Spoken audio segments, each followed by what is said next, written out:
দেওয়া হবে। গোলাপি রঙের একটি ব্যালট পেপার দেওয়া হবে, যেখানে গণভোটের বিষয়টি থাকবে। গণভোটের 4টি প্রশ্ন থাকবে যে জুলাই সনদের সাথে আপনারা একমত আছেন কিনা।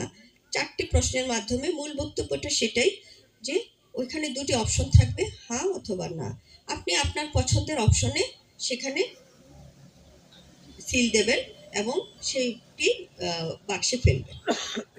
আপনারা কেবলমাত্র ওই যে মার্কার ইয়াতে দিয়ে চলে আসবেন না, ওই গণভোটের যে ব্যালটটি সেটিও আপনারা গ্রহণ করবেন এবং সেটিতেও সিল দেবেন। হ্যাঁ অথবা না সেটা হচ্ছে আপনার বিষয়। তো আপনাদেরকে এই ঠান্ডার মধ্যে আমি নিজেও মানে একটু কাতর হয়ে গেছি, এর জন্য আপনাদেরকে আর কষ্ট দিতে চাচ্ছি না। আপনারা ভালো থাকবেন।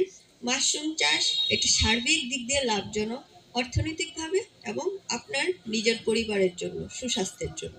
তো সেটিতে আপনারা শুধুমাত্র অর্থনীতির জন্য না, নিজের পরিবারের জন্য চাষ করবেন এই আশাবাদ ব্যক্ত করছি। ধন্যবাদ সবাইকে।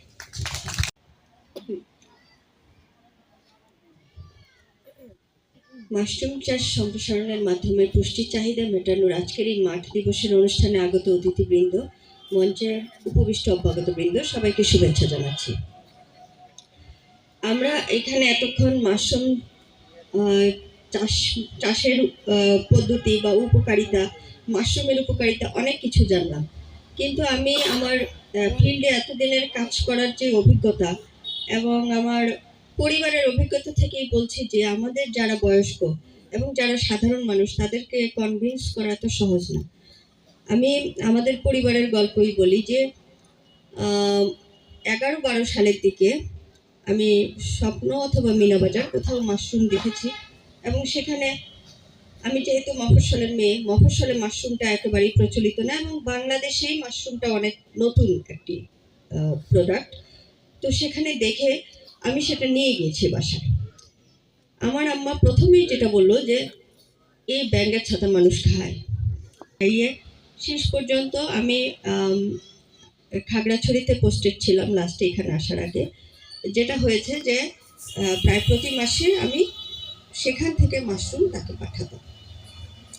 মাশরুম অত্যন্ত টেস্টি, কিন্তু যতক্ষণ পর্যন্ত আপনারা নিজেরা সেটা না খাবেন, এটার কিন্তু যারা উদ্যোক্তা তারা কিন্তু সেই পর্যায়ে কখনোই যেতে পারবে না।